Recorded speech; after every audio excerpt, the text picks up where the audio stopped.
Thank you. Good afternoon, everyone. Call to order this meeting of the Great Sauble Conservation Authority, full authority meeting of Wednesday, December 17th, and it is the last meeting of 2025. Holy smokes, how'd that happen? I just want to mention I have members Shaw, Durst, and Farmer online. Uh, Member Farmer has a special guest, so that will be amusing us throughout the afternoon.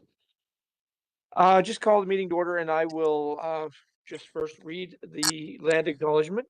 We acknowledge with respect the history, spirituality, and culture of the Anishinaabe, the people of the Three Fires, known as Ojibwe, Odawa, and Potawatomi Nation, who have inhabited this land from time immemorial. And further, give thanks to the Chippewas of Saugeen and the Chippewas of Nawash, now known as the Saugeen Ojibwe Nation, as the traditional keepers of this land. We also recognize the Métis, whose ancestors shared this land and these waters. May we all, as treaty people, live with respect on this land and live in peace and friendship with all its diverse peoples. I think the only thing I'll add to that is it's interesting with everything that's happening with all the conversations about the upcoming proposed amalgamation is that First Nations and Métis have been kind of left out of this conversation thus far, and hopefully that's going to change drastically because that's a huge oversight. Anyway, moving on. So point two, disclosure of pecuniary interest. Does anyone have anything to declare? Seeing nothing at this point. Call for additional agenda items. Is there anybody wishes to add? Seeing nothing there. Adoption of the agenda. I move that the Gray Sauble Conservation Authority Board of Directors approve the agenda of December 17th, 2025. May I have a mover and a seconder, please? Member Day, Member Mackey. Thank you very much. All in favor? And that is carried. Thank you. Approval of the full authority minutes of November 26, 2025, that the Gray Sauble Conservation Authority Board of Directors approved the full authority minutes of November 26, 2025. Again, may I have a mover and a seconder, please? Member Bell, Member Winters, and all in favor. And that is carried. Thank you very much. No minutes, no business out of the moment minutes at this time. Consent agenda. And I will move that in consideration of the consent agenda items listed on the December 17th, 2025 agenda, the Gray Sauble Conservation Authority Board of Directors receives the following items: environmental planning, section 28 permits, November 2025. 2, administration, receipts and expenses, November 2025. Point 3, minutes, the BRWI AGM, November 23rd, 2024. Friends of Haibu, November 24, 2025. Point 4, correspondence. A, Sauble Bayfield Conservation Resolution 80-25. B, the Municipality of Shania Resolution 380-25. C, Conmee Township Resolution 2025-234. D, the Niagara Peninsula Conservation Resolution FA-131-2025. Point E, Municipality of Aaron Elderslie Resolution 319-21, 2025. Point F, Township of Adalia. I can't even do that. Thank you.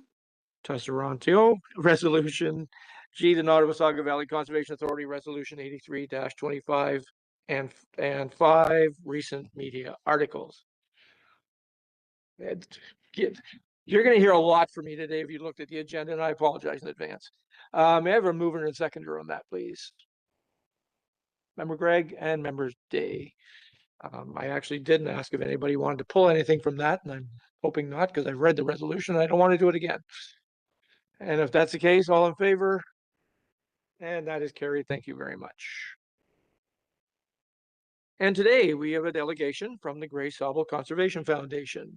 Welcome again for the last time in December, and sadly to say the last time period. That sounds really weird and sad to say, so turn that over to you.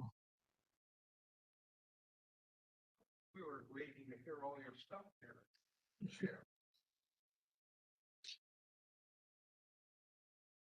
First of all,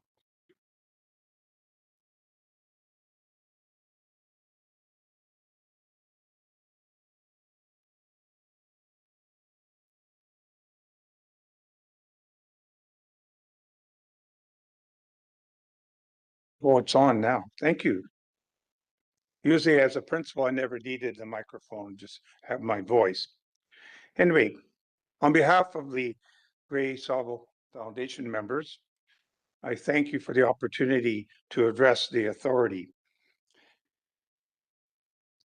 First of all, there are major issues, as you know, in this province that's happening. I commend the Great Sauble Conservation Authority for their stand and action plan. Recently, Tim spoke to the Owen Sound Naturalists, an excellent presentation that resulted in a notice sent to all members. And that's quite a good partnership that we have in our area. The press release that's been worked on by the staff, excellent, well received. Many of the different media have promoted that release. So that's more information to the public. We hope there will be a good response from all the taxpayers and citizens of the Blue Water area of Grey Bruce. It looks like most decisions in conservation, as well as education and healthcare, will not happen in local areas, but in Queen's Park, Toronto. As you all are aware, the foundation is dissolving. We would like the authority to review and hopefully support some of the programs that were promoted over the years by the foundation. So the purpose of my talk today is to just share with you some concerns, and hopefully you will address those concerns in the coming months. First of all, the Memorial Forest. We feel this is an excellent and important way to promote conservation. The program can continue with volunteers from the foundation.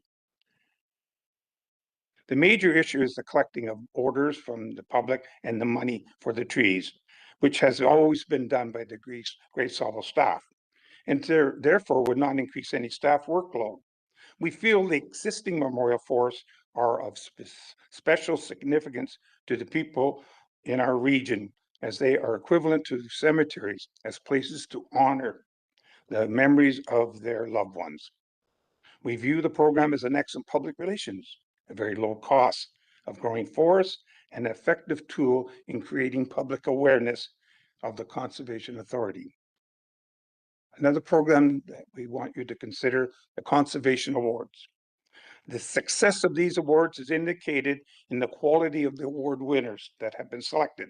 The Malcolm Kirk Conservation Award does impact our students who go to post-secondary school programs. The conservation awards at each secondary school is another way to promote conservation. We feel there is value in continuing these awards. The proceeds from the funds invested as the Conservation Endowment Fund with the Community Foundation, Grey Bruce, continue to generate a growing annual payment, which would enable the authority to carry on these awards, as well as contribute to any staff time required to administer this program. And the other program that we're very proud and hope the authority will continue is the environmental educator, who everyone calls Chelsea. Chelsea's been a great addition to the Grey Sauble staff. A great program that has had an impact in our local schools. The loss of this program would eliminate the support for environmental education in our schools. Teachers and students do need local support and know the value of conservation. The foundation has been very proud to work with the authority since 1993. It's interesting. 1993 was a political decision by this type of government, and that's why the foundation was formed, to help. Here it is, a number of years ago, the current government is looking at creating problems for conservation in the future. We hope you will work hard on it. So we've been very proud to work with you. And now we have some money that we'd like to talk to you about. And I know most of you like to know about finances. So I'm going to call upon Dick to speak about our finances. You want your glasses? I can find my way. Good afternoon. It comes down to the money when you're wrapping up the foundation. So here's the deal. We have operated with a general fund and 4 specific reserve funds where donations and fundraising efforts have been directed. The Memorial Forest Reserve is one of those most critical to us, and it's currently sitting at around $31,000. The Conservation Projects Reserve is approximately $57,500. The Environmental Awareness and Education Reserve has been drawn down over the past 3 years to a small negative number right now. And that was so that we could support the Environmental Education Coordinator position over those 3 years at $20,000 a year. The other one is the Endowment Reserve, which on an annual basis receives whatever contributions come to that. And then we forward with a check at the end of the year to the Community Foundation to enhance that principal investment with the Community Foundation. Over the next couple of weeks, we, the foundation chair, Mr. Sankey, and myself as the treasurer, will be moving the funds that we currently hold in our investor line account to our operating account in the amount of $60,500. We will retain about $5,000 in our operating account to fund the Memorial Forest ceremony or any remaining checks we draw over the next day or two, and whatever payments that might come in, just to keep it open until we get everything wrapped up.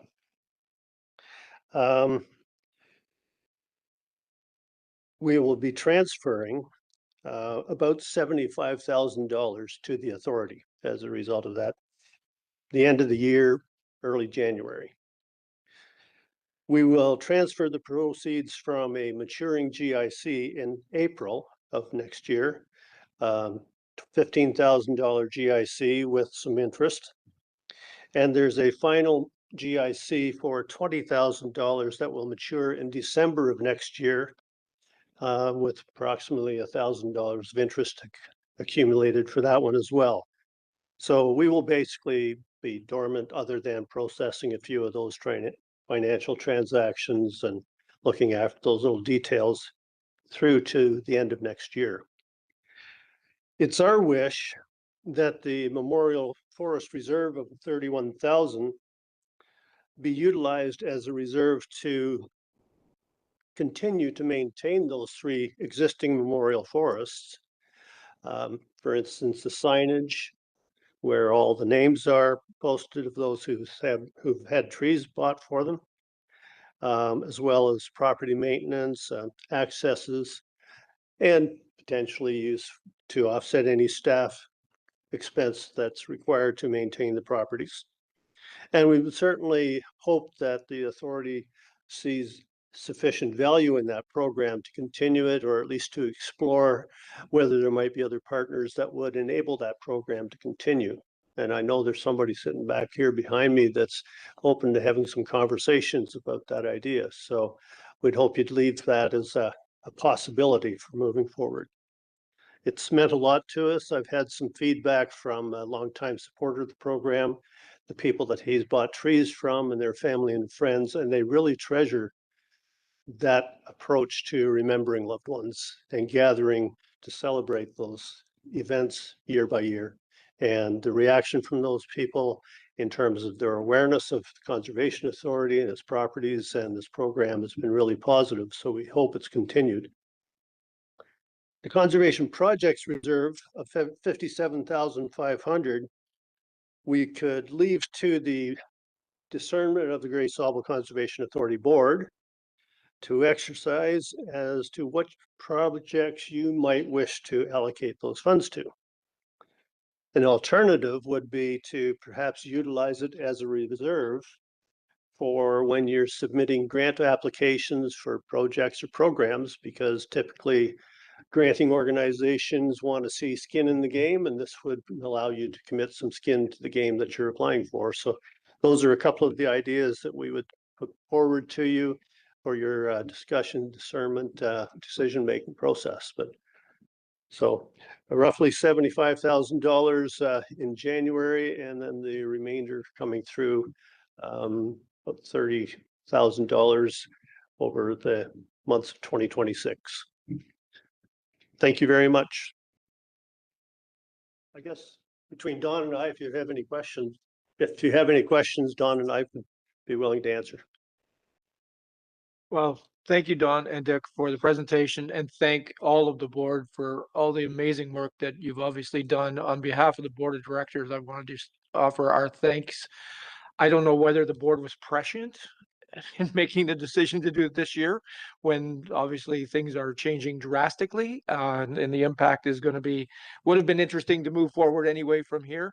But what you've done is amazing, and it is a lot of work and dedication on your behalf, and it is truly appreciated. I'm also wanting to give Tim, I think, a chance to speak on behalf of staff to offer thanks as well, because you've obviously worked with the staff iteration, board changes over the years, staff does as well, but this has been more of a through line. So I just thought you might like to say a couple of words as well. Absolutely. Thanks, Rob. Yeah, well, thank you very much is the in a nutshell. It has been a great opportunity to work with you. I've personally been with the authority for 19 years, and I've seen different iterations and different programming offered by the foundation, but the dedication has been static throughout, and that dedication can't be undervalued at all. We truly do appreciate you as partners.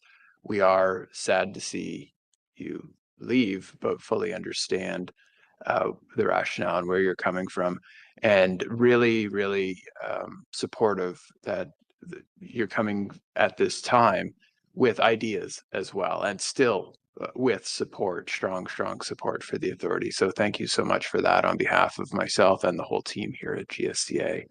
And I'll be touching base with you shortly after this meeting too, to talk about some other things that we would like to do to thank the foundation.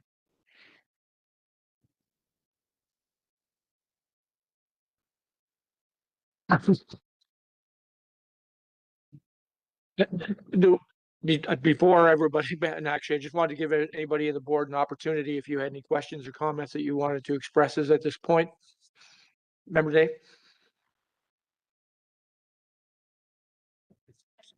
Sorry. Oh, great, thank you. I will echo the gratitude from the chair of the board and the CAO of the staff. While I might be a multi-generational counselor, I think that there's some people here who've put on in year by year efforts for a significantly long period of time, and that's very impressive. I think I just wanted to clarify for the people who took the time to come in today, when and how a discussion might take place about the Memorial Forest and Conservation Awards. And I think environmental education is a little bit clearer, but the Memorial Forest and Conservation Awards are two things that just might need an answer at some point in time.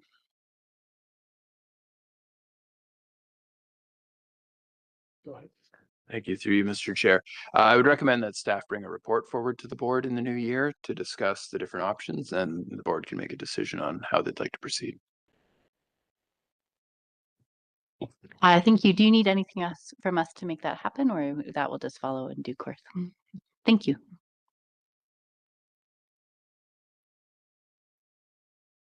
Sorry, anyone else? Okay, the last comment I'll make on it is, obviously it takes special people to do what you do. You're obviously doers in the community, and I'm probably pretty sure in saying this is not going to be the last thing that you're going to be doing in the community in the future. You're all too devoted and conscientious and caring not to. So we look forward to seeing what you do next. And again, thank you. So moving on to business items under 9.1 administration, point A, Conservation Authorities Act update. Tim, would you like me to read War and Peace now, or do you want to present first and then I'll do it? Well, at your pleasure. Why don't I put it on the floor? Buckle up.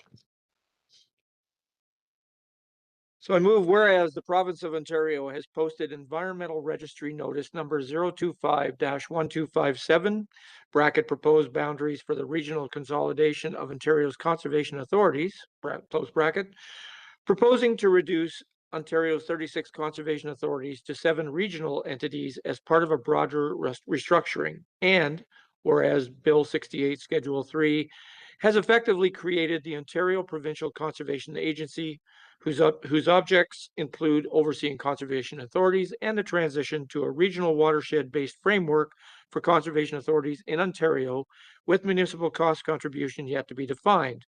And whereas the Conservation Authorities Act enables municipalities to establish local conservation authorities, and when municipalities choose to form such authorities, they assume responsibility for governance and funding through the appointment of a board of directors and the provision of an annual levy to cover expenses. And whereas the municipalities within the northern portions of Bruce and Grey counties established the North Grey Region Conservation Authority in 1957 and the Sauble Valley Conservation Authority in 1958, which amalgamated into the Grey Sauble Conservation Authority, GSCA, in 1985. And whereas GSCA generates approximately 50% of its own revenues and local municipalities provide approximately 43% of total GSCA funding, while the province of Ontario provides less than 7%. And whereas under this proposal, the Grey Sauble Conservation Authority would be consolidated into a new Huron Superior Regional Conservation Authority that is over 23,000 square kilometers in size and consists of 80 municipalities. And whereas municipalities have governed their respective conservation authorities for decades, tailoring programs and services to local watershed needs, maintaining accountable service standards, and ensuring fair and predictable costs for ratepayers. And whereas conservation authorities collectively own and manage thousands of hectares of land, much of which was donated or sold by local residents and entrusted to conservation authorities as a personal legacy for long-term protection, stewardship, and the public good, with the expectation that such lands would be cared for by locally governed conservation authorities. And whereas no governance model has been provided to ensure that local municipalities are still able to make local decisions related to the functioning and programs of the conservation authorities. And whereas no business plan, cost benefit analysis, or feasibility assessment has been provided to justify the proposed consolidation. And whereas the province already has the authority to establish overarching legislation, regulations, and standards through the Conservation Authorities Act and the Ministry of Environment, Conservation, and Parks to address issues related to permitting by establishing guidance, online permitting platforms, and technical standards through legislation that could help build homes. And whereas the GSCA has already undertaken significant modernization work aligned with provincial objectives, including information technology, information management, and leveraging technology to streamline planning and permit review processes, processing 100% of major permits within the provincial timelines in 2024. So now, therefore, be it resolved that the Board of Directors of the Grey Sauble Conservation Authority calls on the Government of Ontario to maintain local, independent, municipally governed, watershed-based conservation authorities to ensure strong local representation in decisions related to municipal levies, community-focused service delivery, and the protection and management of conservation lands, and that the Board of Directors of the Grey Sauble Conservation Authority does not support the proposed Huron Superior Regional Conservation Authority boundary configuration outlined in Environmental Registry Notice 025-1257, as the proposal lacks sufficient justification, would significantly diminish local governance, and fails to recognize the effectiveness and efficiencies already achieved within existing watershed-based models. And that the Board of Directors of the Grey Sauble Conservation Authority affirms that large-scale regional consolidation is unnecessary, would introduce substantial transition costs, and would divert resources away from frontline watershed programs. The Council further asserts that restructuring at this scale would erode local decision-making, weaken municipal accountability, and disrupt long-standing community partnerships that are central to delivering responsive watershed management. And that while the Board of Directors of the Grey Sauble Conservation Authority supports provincial goals for consistent permit approval processes, shared services, and digital modernization, Imposing a new top-down approach structure without strong local accountability and governance risks creating unnecessary cost, red tape, and bureaucracy, thereby undermining efficiency and responsiveness to local community needs. And that the Board of Directors of the Grey Sauble Conservation Authority urges the province to strengthen centralized standards, resources, and tools rather than undertaking broad structural amalgamation, and to provide sustainable, predictable provincial funding across conservation authorities to enable local CAs to advance ongoing digitization and systemization work that has already resulted in improved efficiency, and consistency in recent years. And that the Board of Directors of the Grey Sauble Conservation Authority believes that the province's proposed new online permitting portal can be implemented within the existing Conservation Authority framework without requiring structural amalgamation, and that the Board of Directors of the Grey Sauble Conservation Authority requests that the ministry engage meaningfully and collaboratively with affected municipalities, conservation authorities, and local First Nations before advancing any consolidation, to ensure that any changes reflect both local needs and the practical realities of implementation, and that this resolution be included in the Grey Sauble Conservation Authority's ERO response and forwarded to the Premier of Ontario, the Minister of the Environment, Conservation and Parks, local MPPs, all of Ontario's municipalities, conservation authorities, AMO, and Conservation Ontario. May I have a mover and a seconder, please? Member Farmer, don't make me read it again. Member Mackey, thank you very much. So now I'll turn that over to Tim. If you have any questions, comments, don't ask me to read it again.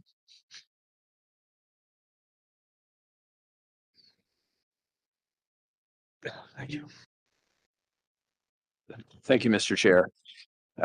Obviously, we did bring this forward to the board at the November meeting of the Board of Directors.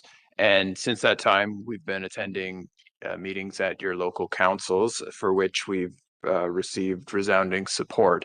And I don't think that is unique to our area. I think we're seeing similar support across the province in terms of what we've seen so far. So from my perspective, there's only one area in the province where I haven't seen this level of support for saying that conservation authorities can accomplish streamlining, efficiencies, and modernization without the need for consolidation and creating more bureaucracy and red tape.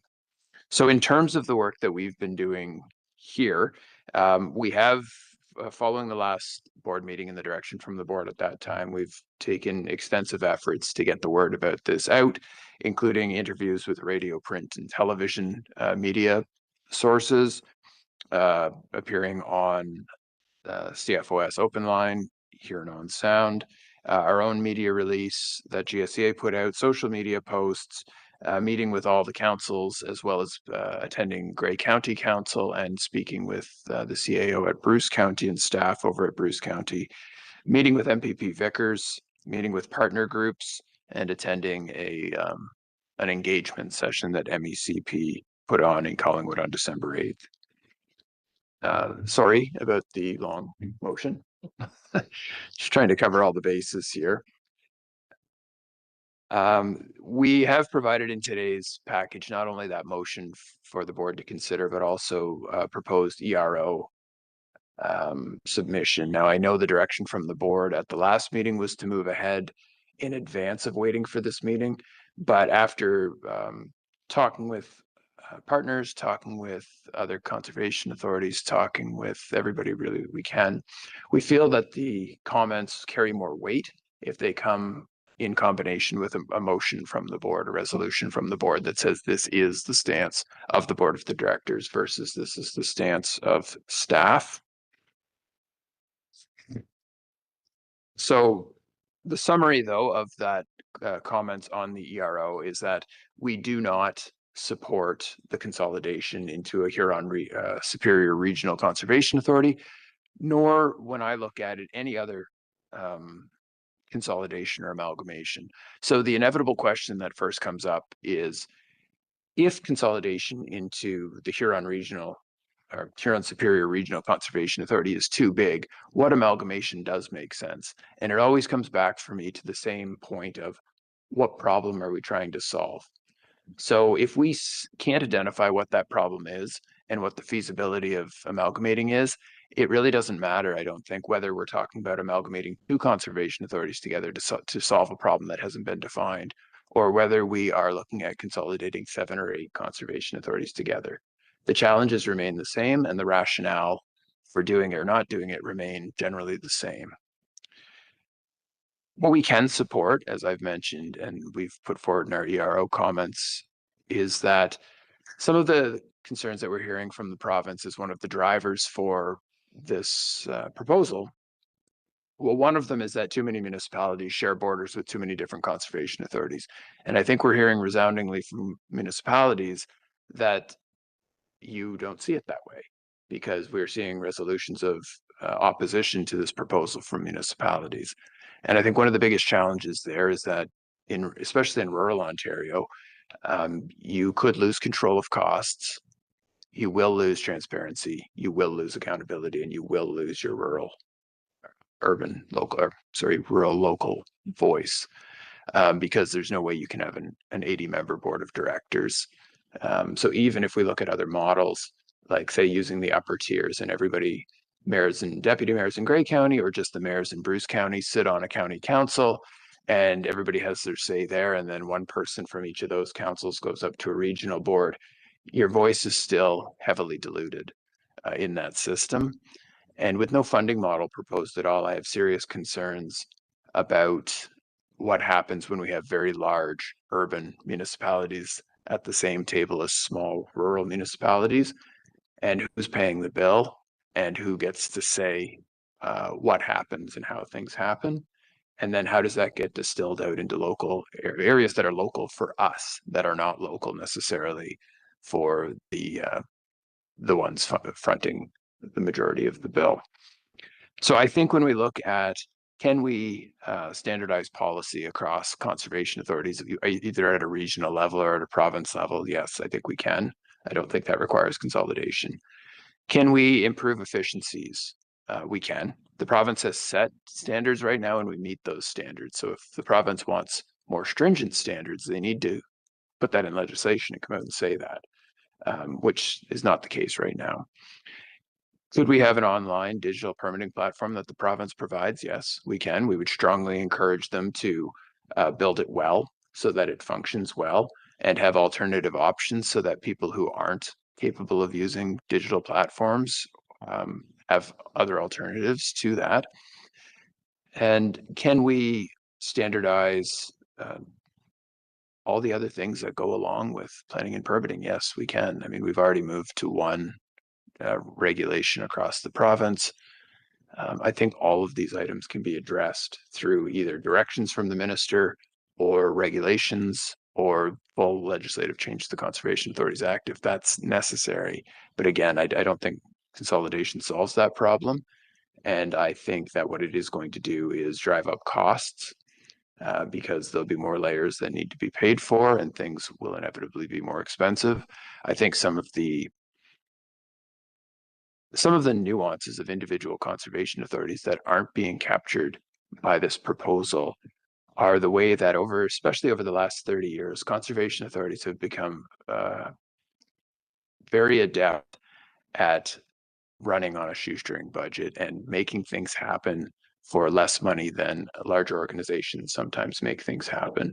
And when I think of examples within our own organization, I think of our IT platforms and our GIS. So a lot of organizations use ArcGIS, which is a great program, a product in it, but it comes with annual dues and a high upfront cost.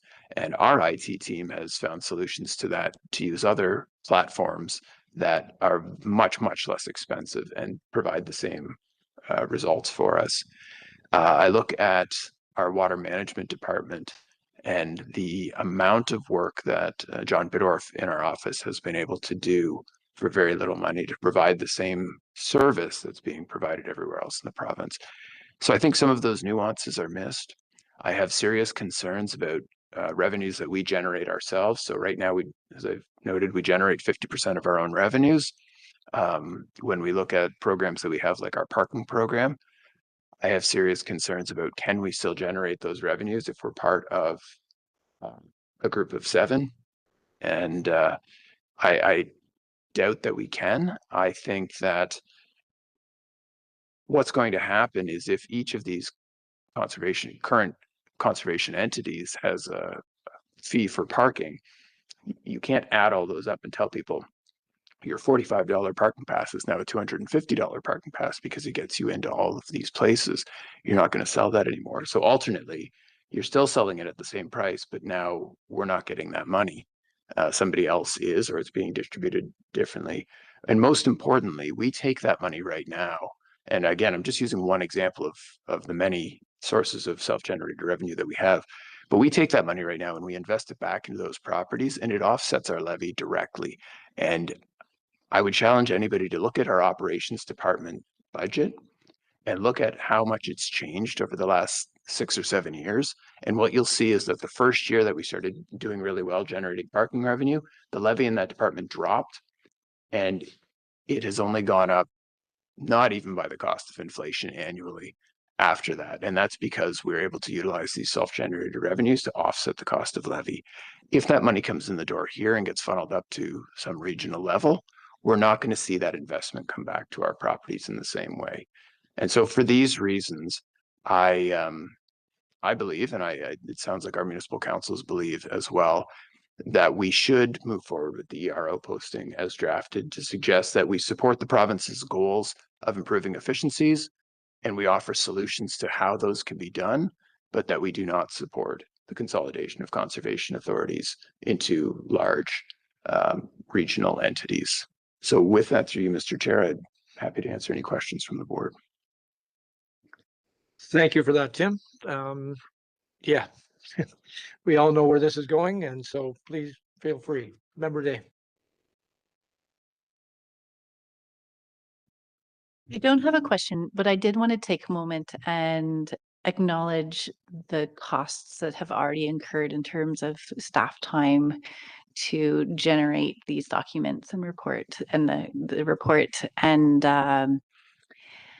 thank all those who have taken the time to use their voices. There's many people in this room and people in the community as well who have put forward official comments, and it spread the word in society. So I think there's some good steps moving forward. So thank you again.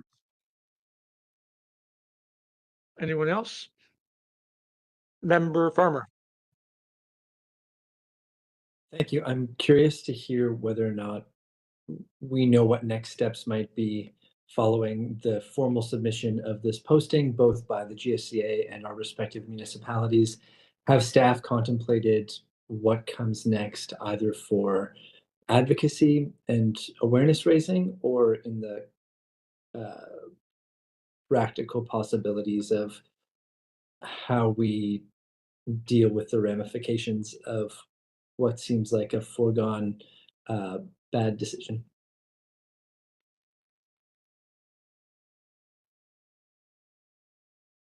Through the chair. Thank you for that question, Member Farmer. So 2 parts. I think in terms of advocacy, once the December 22nd deadline has passed, I think we take a pause on that for now and see what happens next. What we're hearing in terms of timelines from the province is that we will provide these comments now. The legislature won't meet again until March. So it's my understanding that at the ministry staff level side, that they'll be working on the comments that they receive, potentially working on legislation.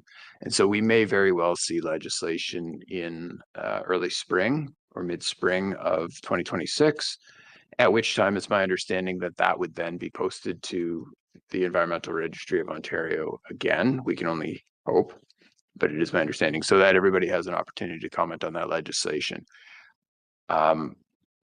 I'm not willing to concede at this point that it is a foregone conclusion. I would, it sounds to me like there's a lot of municipal opposition to this proposal, and I would hope that the provincial government would listen to that opposition and find alternate mechanisms to move forward with achieving the goals that they say they're trying to achieve.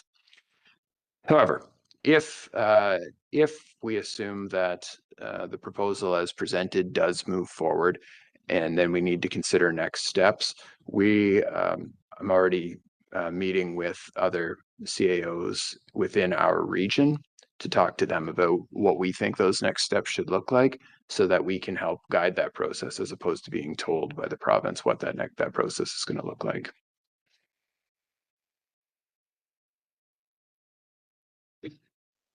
Member Craig. Thank you. This is the third go around at a tremendous waste of resources on staff time and the administration in the last 7 or 8 years because of proposed changes. This is obviously the largest. You'd mentioned that you met with our MPP Vickers. I'm just wondering, we have, and we would have done so in that meeting, articulated our concerns and the expected ramifications of these proposed changes to our MPP. Was he able to articulate back as to the expected outcomes or the desirables from the province? Because most of what I've heard seems to be related to housing.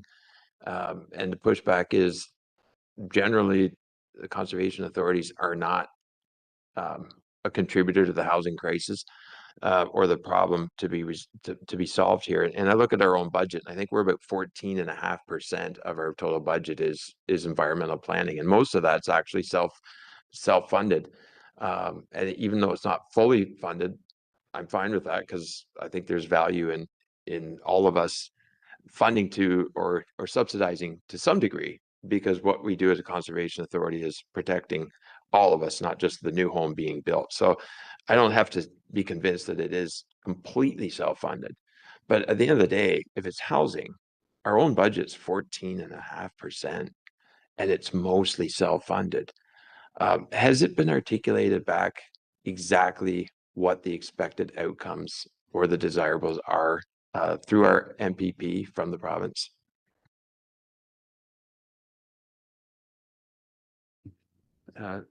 Through you, Mr. Chair. The short answer, I guess, is no.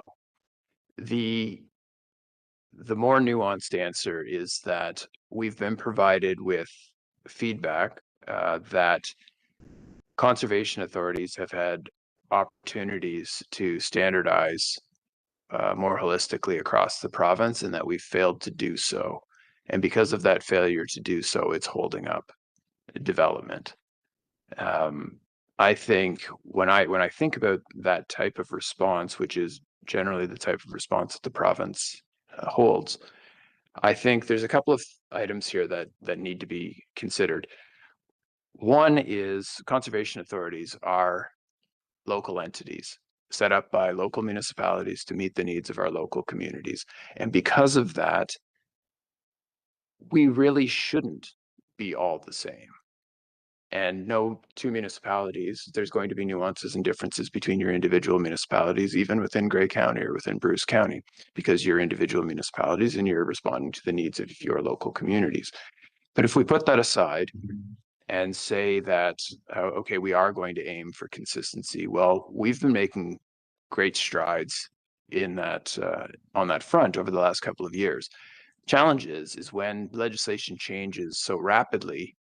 I don't think enough time has passed yet to see, have we seen the impacts of the last change to the legislation? So the province in 2024 standardized our regulations to be one regulation.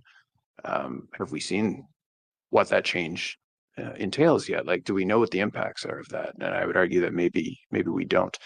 The other thing I would consider, though, is let's step back from that whole scene and say, are conservation authorities actually the impediment to development in the province of Ontario? And I would say, no, we're not.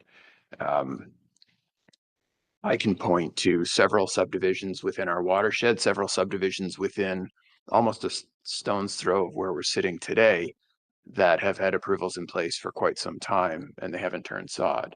It's not because they don't have approvals in place. It's because the market conditions aren't right to support that right now. We have other subdivisions throughout the watershed that we do see activity on now, but they have been approved for years. So again, were the conservation authorities holding up that development? No. This is only Great Sauble's example. I can't speak for other conservation authorities, but I guess that's my long-winded way of saying that the answer we've received from our MPP is the same as the answer or the projected problem that we're hearing from the province. Mr. Chair, do you have anything that you want to add? You want to respond first, Craig or Scott? Well, I would just say that being that our current elected official was a board member for Grey Sauble, and during his time on the board, never did articulate exactly that we were an impediment to development or seek policy changes, that he would advocate on our behalf and represent as he did as a member of the Conservation Authority here, that we are not creating impediments or obstructions to the creation of housing, and that with his experience on the board here, I would hope that he would argue strongly and be supportive of the Conservation Authority, that he would bring a more informed approach or more experience and informed, as opposed to the bureaucratic decision that seems to be the outcome of unelected officials at this time in Toronto. So hopefully he will champion our cause as he did champion the Conservation Authority when he was a representative here. I did attend that as well, Gloria and myself, with the meeting with the MPP Vickers. And he, I think to a point, yes, he recognizes the difficulties. We made the case that yes, the rural voice being lost in this capacity does resonate with him because of all his work he does on rural stands. So on the surface, he agrees and does understand that. How much his voice is going to resonate is a bit concerning as a new member, and his understanding is this has been in the works for a while. I mean, this is not all of a sudden just dropped. So there is obviously a movement within the House to do this. We've made the pitch that, yeah, he needs to be the voice of reason for rural, and he understands better than most as having been on this body and understands CAs. So we can only trust that he will do what he will do, but he does sympathize, but I'm not sure that he feels that he's going to have much more luck than we will, but we'll see where that goes. Is there anyone else? Seeing nothing, I want to take the opportunity to thank GSEA staff for all the efforts they've put into the RAO posting, as well as particularly CAO Lanthier, who has put in many miles, obviously visiting all the local municipalities and making the case. We've also been attending there's been many Conservation Ontario special meetings that we've been in attendance. I would finally say that we are hearing a lot of CA comment and pushback, and that's great. I personally think there has to be more municipal pushback because it's the municipalities that are going to lose their voice. It's a municipality that's also going to be affected with funding. And it tends to get lost at every council table, I think, whereas it comes up and it's a point we all agree, pass the motion, move on. But I think obviously Rome is coming up and many of us are going to be in attendance. And I think it has to be kind of mentioned there and advocated for there. I think we need to get AMO involved so that they have a voice as well, because we need a collective voice on this. If we're doing it individually, we don't have the clout. So it needs to be much more of a unified push. So I'll just leave it as, yeah, I think the municipalities really need to play a part as much as the CAs are doing this, and Conservation Ontario is really trying to take the lead and be a good advocate for this, but it needs to be much broader. So hopefully we can make some headwind that way. So we'll see where it goes. I'm not going to read it again. So I will ask that all in favor of the motion, please. And that is carried. Thank you very much. So moving on in administration to point B, the 2026 GSCA Board of Directors meeting schedule. I'll move that the Gray Sauble Conservation Authority Board of Directors approve the 2026 Board of Directors meeting dates as follows. January 28th being the AGM, February 25th, March 25th, April 22nd, May 27th, June 24th, July 22nd being optional, August 26th, September 23rd, October 21st, and December 16th. May I have a mover and seconder, please? Member Bell, Member Gregg, thank you very much. Anything you want to add on this, Tim? I would just add, so the meetings are set up the fourth Wednesday of every month, just like they always have been, with the exception of the October meeting, which has been moved a week earlier, and that's to avoid the municipal election, which would happen 2 days before our scheduled meeting. And December 16th, which is to move it forward, similar to what we're doing right now to avoid the holiday break. And no November meeting because we're assuming that councils will not have appointed members by that point. I'd throw in the extra caveat too that depending on the provincial direction based on our last discussion, December meeting may not be there. So we'll see. Thank you, Tim. Yes, Member Mackey. Thank you, Chair Yurick. I'm just wondering, the December 16th, I'm not sure whether councils will have had an opportunity to select their new members even by that date. So I question that December 16th. Because I doubt that we will have the selections made. Thank you. Yeah, knowing personal experience, I know we didn't 4 years ago. Yeah, we didn't have that till the start of the new year. So it's aptly noted. Would you like to make an amendment to remove that, or do we want to leave that and see if it's comes to fruition?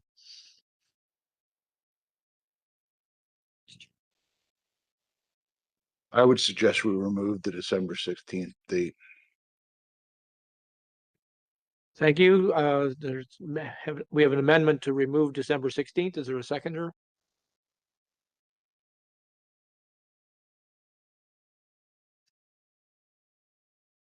Member Shaw, thank you.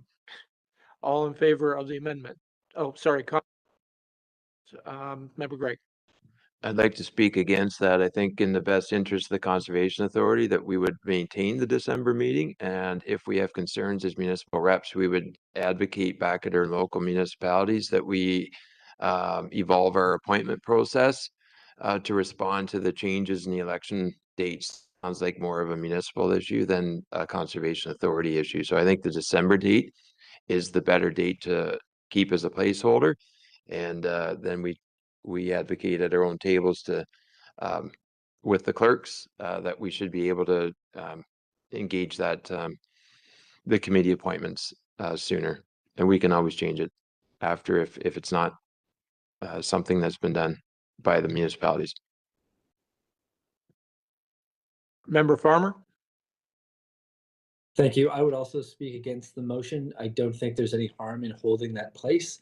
And like any other time we're scheduling a meeting, if it's not possible to achieve quorum, then the board or any returning board members can make that decision and postpone the meeting as necessary. That's a year away. I think we should at least hold that in the calendar. In the meantime, knowing that it can be removed afterwards. So I won't be supporting the motion.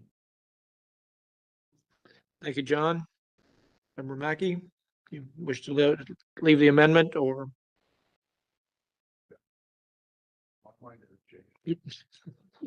Thank you. Just want to make sure. In that case, all in favor of the amendment? And that is not carried. So moving back to the original motion, all in favor of the original motion? And that is carried. Thank you. It's an interesting one because, yeah, by December of next year, GSCA may not have to worry about this. So Moving on to B2 conservation lands, which is the ash management strategy. Going to be a presentation by Becca on this one, but we'll just put on the table that whereas the Gray Sauble Conservation Authority under section 9 bracket 1 bracket 2.2 of regulation 686-2/21 mandatory programs and services of the Conservation Authorities Act, GSEA is required to provide programs and services to maintain any facilities, trails, or other amenities that support public access and recreational activities in conservation areas, and that can be provided without the direct support or supervision of staff employed by the authority or by any other person or body. And further, whereas GSEA has a responsibility to manage risks on authority-owned lands as per our risk management guideline and the Occupiers Liability Act, that the GSEA Board of Directors approve the ash management strategy for GSEA-owned lands in principle. May I have a mover and a seconder, please? Member Farmer and Member Day. Thank you very much, and I'll turn that over to you, Becca.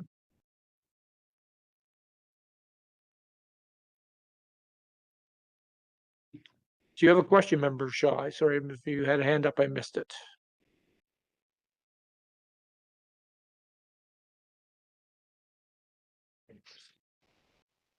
Okay, awesome. And I thought that that was a long motion. All right. So I think we all know about the emerald ash borer, and we largely talk about this and its impact on forest health. So this strategy is dealing with risk management in terms of our properties and how to protect our assets and visitors to our properties. And then I just first wanted to reiterate that I'm looking for approval in principle. So the scope and budget requirements of this type of work is extremely onerous, and it's clear that we need a plan. But this also just needs to remain flexible, because as we start getting into this, we might have new opportunities come up and we might need to tweak things as we go. So the first question that needed answering was the amount of ash that we might be dealing with. And there are 3 different focal areas. So we have our internal assets and infrastructure, our trails, and then our external neighbors. And Valerie, if I could just get you to pull up page 97. I just have an example there of some mapping. So starting with a GIS exercise, a 20-meter buffer was generated around both internal and external infrastructure as well as trails. This buffered area is referred to as the tree risk zone. All built assets within this zone were classified as high importance, while trails were categorized according to the property types defined in the conservation land strategy. Our operations staff completed a rapid ash assessment earlier this year at type 1 conservation areas. So those are our really busy properties that have a lot more infrastructure around buildings and assets, which you can see in table 1. In 2022, ash trees were mapped at 10 GSEA properties within striking distance of trails. The results of this exercise indicated approximately 300 ash trees per kilometer of trail for those select properties. And so what's shown on the screen there is just an example of applying those buffers to our neighbors and to our trail networks and assets. And then if it was a high risk area, it'd be red, medium, orange, and then low yellow. Using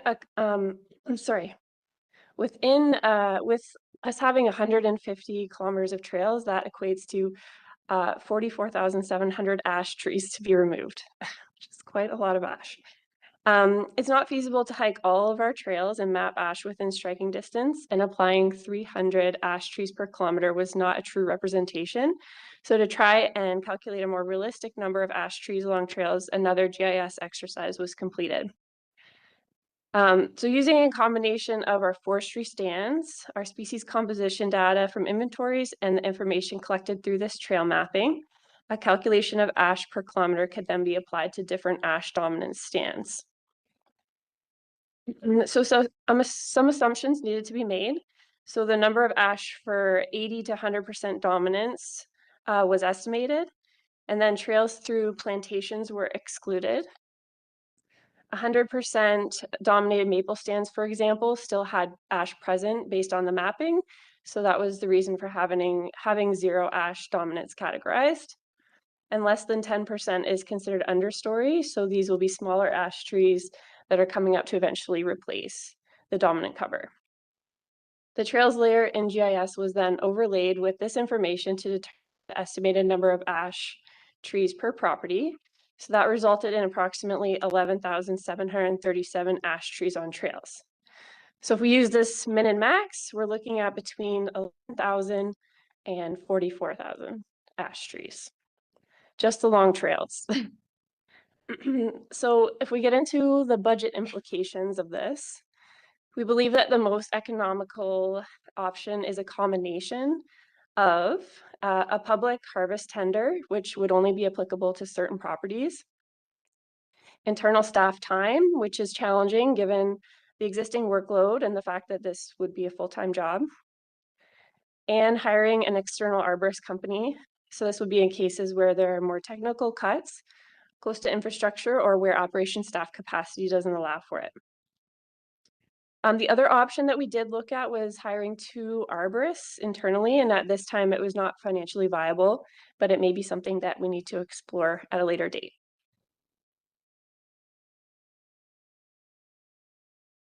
So with the number of ash ranging from 11,000 to 44,000, and the calculation that we have of about $4,000 per 20 trees, that results in costs of between $2 million and $9 million.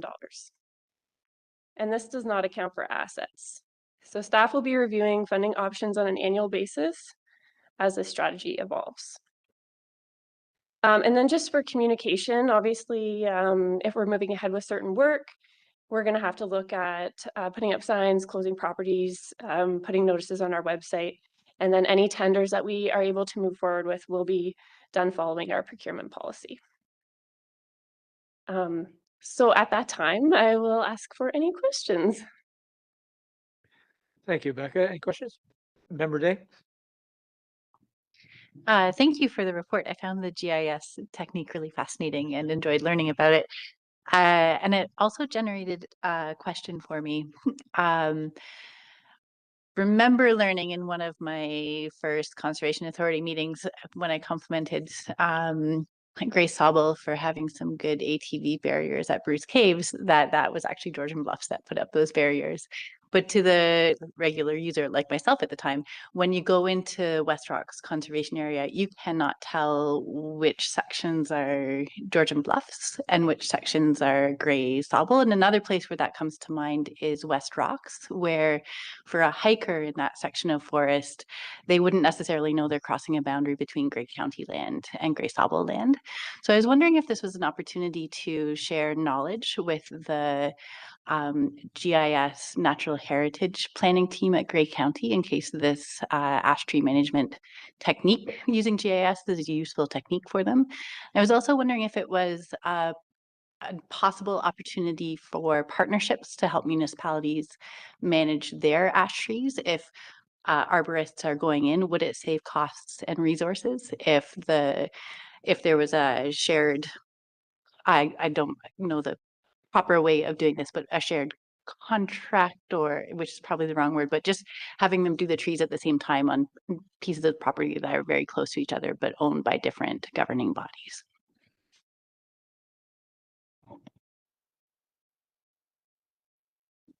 Thank you. So through the chair, I'll start with the West Rocks question. So I do believe that maybe more so through our existing contract with the county, this would be something that we have mentioned to them, just that we're looking at this for our own properties, and happy to share this strategy with them as well. Because we do manage their trails and their forests. So it would probably more apply to that piece rather than like their planning staff, for example. So happy to share this even, more broadly with other organizations like Bruce Trail or municipalities as well, for something for them to look at applying on their properties. As far as partnering with municipalities, yes, I think the opportunity is always there for if there's cost savings, and if there's a way that we could pool money together and kind of share resources and staff that way. If there's properties like you mentioned, Grey County's right there, and then Owen Sound owns a portion of West Rocks too.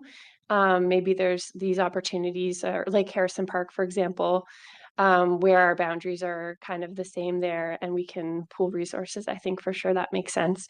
It just comes down to having that solid plan and looking at some properties, maybe more higher priorities than others based on the amount of use and the type of infrastructure that's at them, for sure.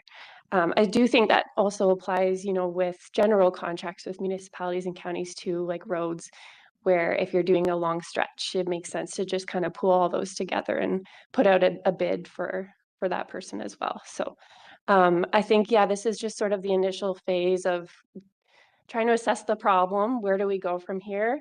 Getting your guys' feedback, and then just having that flexibility over time as we start diving into the properties and learning different things, to then change that as we go forward too.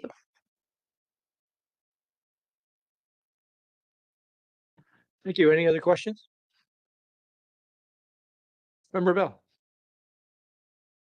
Thank you, Mr. Chair. So to state the obvious, this is a big problem and it can be a very costly problem. When I look at the options that you laid out with some of the money that you had suggested during the last ice storm, your numbers here for removal of a tree are pretty accurate. I had a large tree at the farm and it was a couple of grand just for one tree. When I look at this and all the properties that we have, the authority here might be looking at using every one of these options. You could have someone report a tree right now that's a real hazard. Almost an immediate response is going to be required to take care of it from a liability and a hazard. Then there's the long tooth view of everything that we'd like to do. So your numbers are accurate on the money. And I do think that as you move forward with this, that we're probably going to have a multi-angled attack on taking care of this huge problem. So wish you well on it, because it's pretty serious in its totality. And even if you have your number one about just going out for public tender, and you talk about the number of trees by estimate and divide it by working days, we're talking years. This is a long project. So it's going to be something that the board here will have to deal with financially. And maybe that money that we're going to be getting will come into some real good use. Thank you. Is there anything else? Seeing nothing. Thank you, Becca. The only thing I'm going to say is this points out exactly the surreal impact of this amalgamation. I'm sure Barrie and Newmarket are going to be really happy about clearing 11 to 44,000 trees in our watershed area and figuring out who's going to pay for that and who's going to do it. So yeah, it's a little insane. Thank you. Moving on. Sorry. Oh, sorry, yes. Better call the vote on that one. Moving ahead quickly. All in favor? And that is carried. Thank you very much. Communications, moving on to public communication policy. We have a presentation by Vicky. And I'm just going to put on the table. Whereas GSCA recognizes the need for clear, consistent, and accessible public communications to strengthen community trust and engagement, and to guide staff, board members, and volunteers. And whereas the previous external public communications policy 2017 is outdated and does not reflect current accessibility standards, branding guidelines, or social media practices. And whereas the updated public communications policy aligns with GSCA's strategic plans goals to strengthen environmental education and communication and achieve organizational excellence, that the GSCA Board of Directors approve the public communications policies as presented and commit to adhering to this policy. May I have a mover and a seconder, please? Member Winters, Member Farmer. Thank you very much. And Vicky, go ahead. Okay, I think I did that correctly. I'm new here. So I'm presenting GSCA's updated public communications policy today for your approval. The purpose of this policy is to guide, standardize, and support public communications from GSCA. The new policy will replace our first policy of this kind, which was created in 2017, and it hasn't been updated since that time.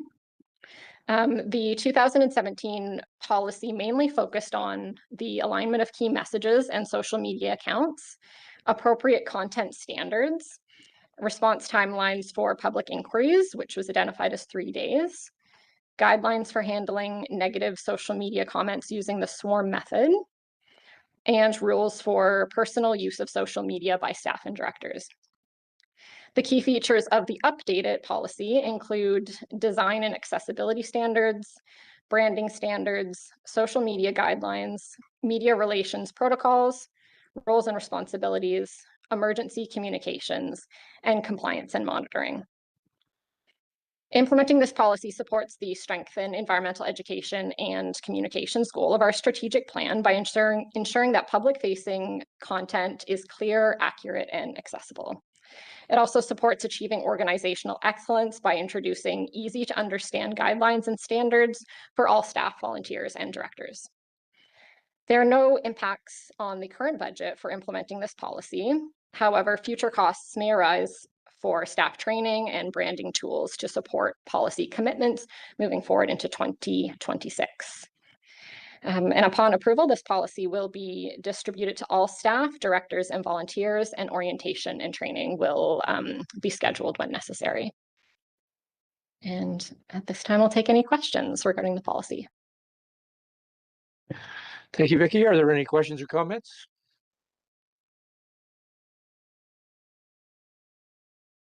Apparently, you've done such a great job that nobody has any questions or comments. So thank you very much for the report. All in favor? And that is carried. Thank you very much. Moving on to point B under communications, the GSCA Explore Guide information, attachment number 17 in your agenda package. And again, Vicki, I'll turn that over to you. So a little bit more exciting than a policy, maybe not. I quite enjoy policies, but I'm very excited to share with everybody our refreshed Explore Guide. You would have received one if you were here in person. I'm sorry for everybody at home. We'll definitely get into your hands as soon as possible, but this is fresh off the press. We just picked them up yesterday. So our last version of the Explore Guide was created in 2021. And key updates in the 2025 version include the addition of Pease Marsh Nature Preserve, all new maps that address any trail changes and some contrast issues that were present in the 2021 version, updated parking fee information. The previous version referenced McKay Pay, which we haven't used for some time now, but it was still in that print. There are new photos and a new color theme. There are updates to permitted uses and property amenities where that was necessary. We've also included a Give Back to Nature page, which features a QR code that links to a web page that will have donation and volunteer opportunities for various conservation projects. And that web page will be built out in early 2026. And then you'll notice that we also removed the advertising pages at the back of this new version. And the main reason we decided to not have advertisements in this version include a reduced printing cost. So we're able to reduce the pages from 48 pages to 44 pages, which saved us about $500. The second is outdated ads. So since this guide isn't printed annually, ads can become invalid. In one of the ads in the previous version includes a QR code that hasn't worked probably since COVID. So we want it to, it's a little bit tricky when we print something for, 4 or 5 years. And then the last rationale there was our properties offer spaces to disconnect from screens and from ads. So it was important for this publication to reflect that experience. And the refreshed Explore Guide is being printed as we speak. The full print was probably happening within the next few days, and it will be made available in early 2026. We still have maybe a box or so of the previous version, but it will be available for the public very soon.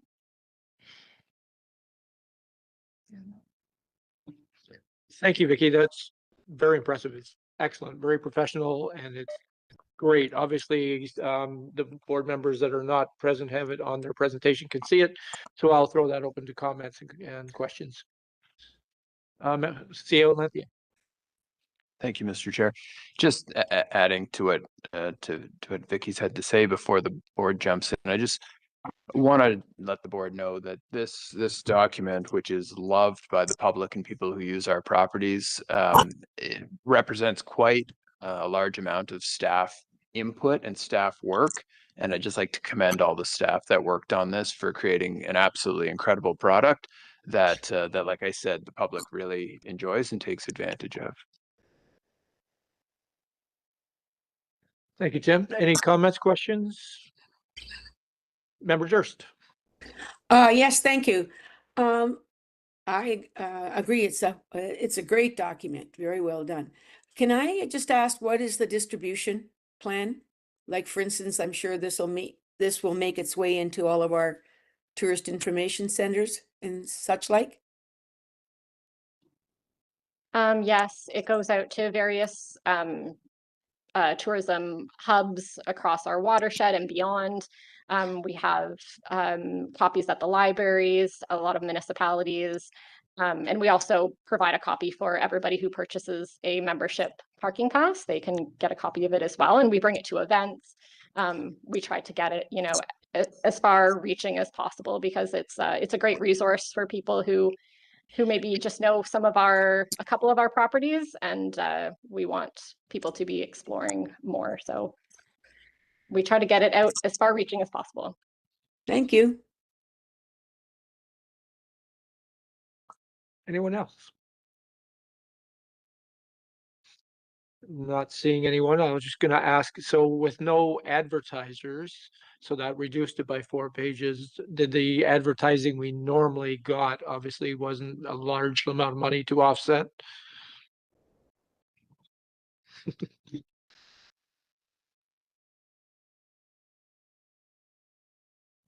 Oh, okay, it's eliminated. Thank you. We didn't get a big uptake last time when we were trying to sell advertising. It is quite time consuming also to aggressively sell advertising. It's not something that we really have the capacity for. It's a lot of back and forth, and we tried our best, and we didn't get a huge uptake. So that was one of the reasons as well. Was it worth the effort? Yeah. Thank you. So there was no motion on that. So moving on to point 4, environmental planning, which is the Bruce County Planning Agreement, which is attachment 18 in your agendas. And Mac will be presenting this. And I will just put on the floor that whereas Gray Sauble Conservation Authority is responsible for providing comments, technical support, or information related to natural hazards, to ensure decisions made under the Planning Act are consistent with the natural hazard policies of the provincial planning statement, and whereas municipalities and counties are local planning authorities responsible for making decisions under the Planning Act, and whereas to ensure GSEA comments are provided in an effective, timely manner and in accordance with GSEA's planning fee schedule, that GSEA staff be directed to renew planning services agreements with watershed municipalities and Gray County. May I have a mover and a seconder, please? Member Shaw and Member Day, thank you very much. Turn it over to you, Mac. Thank you, Mr. Chair. Just to clarify, it's with Bruce County, not Gray County. So anyways, we have a draft agreement template developed. It's been collaborated on with SVCA, so Saugeen Valley Conservation Authority, Maitland Valley Conservation Authority, and Bruce County planning staff, as well as other other staff at Bruce County. So right now, Bruce County has one more review of this, and I think they will be good to go with it. But we have a long-standing relationship with our member municipalities and county planning authorities in providing planning comments, technical support, and information to help ensure decisions made under the Planning Act are representative of good planning. Previously, this service has been facilitated by memorandum of agreements executed between GSCA and the local planning authority. However, GSEA's role in providing planning comments has changed over recent years, as everyone's aware. As a result, those existing MOUs are very outdated, and it's led to inconsistencies in our fee collection, service delivery, and uncertainty around roles and procedures throughout the planning process. For a little more on that, the existing MOUs, most of them were established around 2007. And then there was a couple MOUs were updated in 2019, but only with Bruce County and Township of Jordan Bluffs. So we have kind of this hodgepodge of MOUs out there right now. And so this is an effort to clean that up, bring them into present standard with the legislation and the wording around those legislation, as well as the things that GSEA has to do, which is comment on natural hazards. Before the MOUs, a key part of them was that we could provide planning services on behalf of our member municipalities, such as commenting on natural heritage, which we can no longer do. So right now we largely operate under Ontario Regulations 68621. That's the mandatory programs and services regulation that defines our mandatory role in providing comments, technical support, and information to local planning authorities on natural hazards. We do this to help our local planning authorities ensure that their decisions are consistent with the Planning Act and the provincial planning statement. So largely this agreement is now to make sure that the collection and transfer of fees to GSEA occurs appropriate to the scale of review of the development associated with what we are reviewing.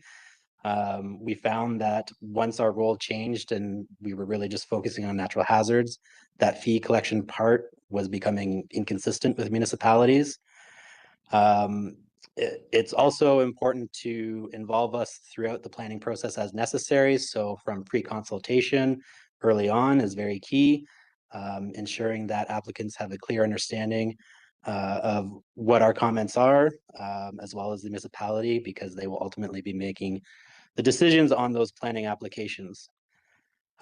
So despite, I'll just touch a little bit on kind of the current landscape that's looming before us.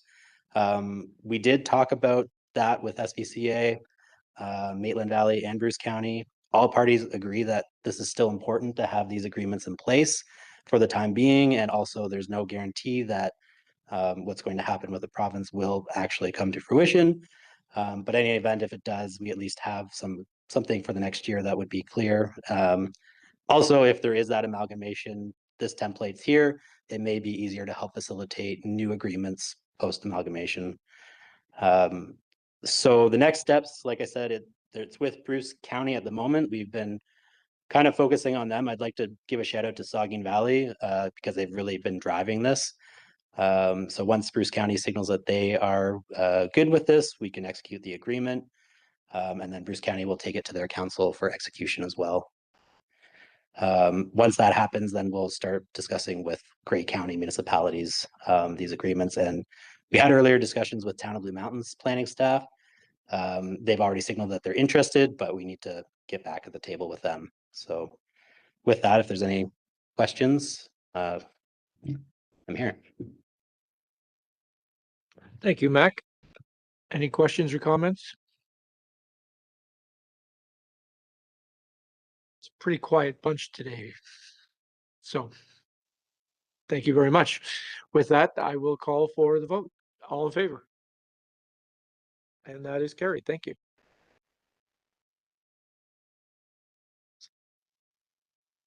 And with that, we will move on to the CAO report. And I'll turn that over to CAO Lantier.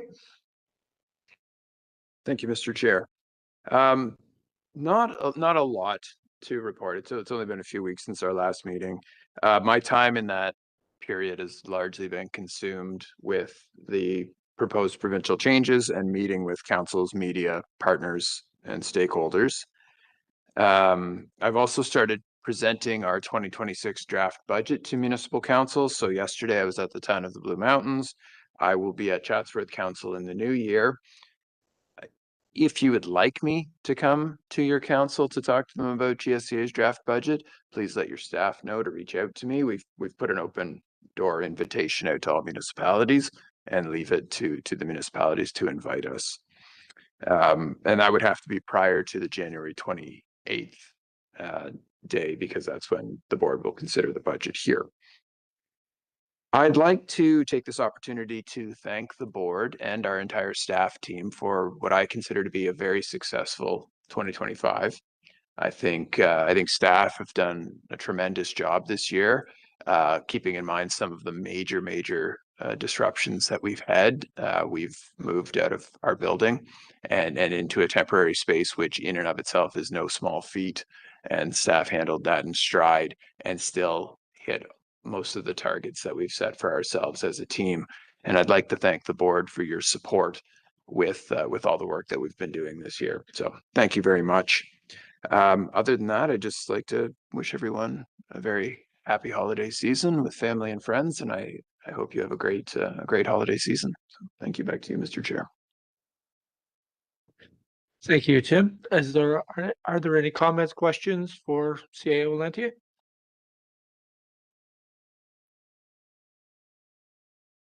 Wow, we're already in holiday mode.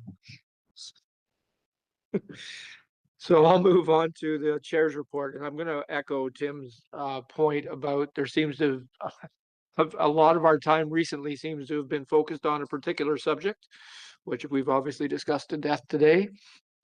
Tim and I have spent much time attending Zoom meetings for Conservation Ontario. Tim attended Collingwood for the regional conservation authorities that are going to be impacted. I'm having a conversation tomorrow with the chair of Nottawasaga Valley, Jonathan Scott, who's also councillor for Bradford West Gwillimbury. He is pretty well plugged in governmentally on this. This amalgamation seems, so we're going to have a conversation just to see what we can learn from that and anything we can provide assistance towards.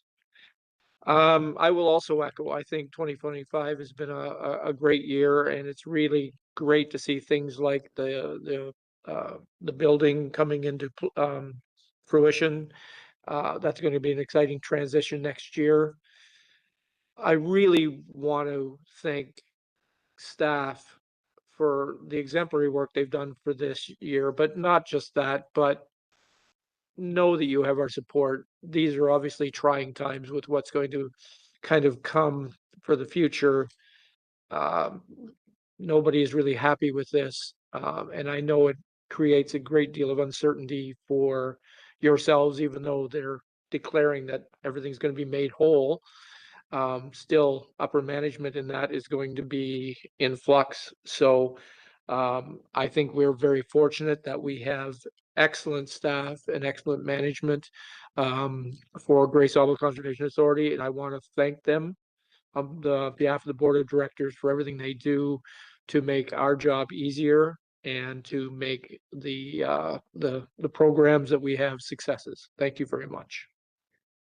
And I will echo as well that I wish everyone a very Merry Christmas and a happy holiday season, and hope everybody has safe and happy travels and a great time and a break with their families.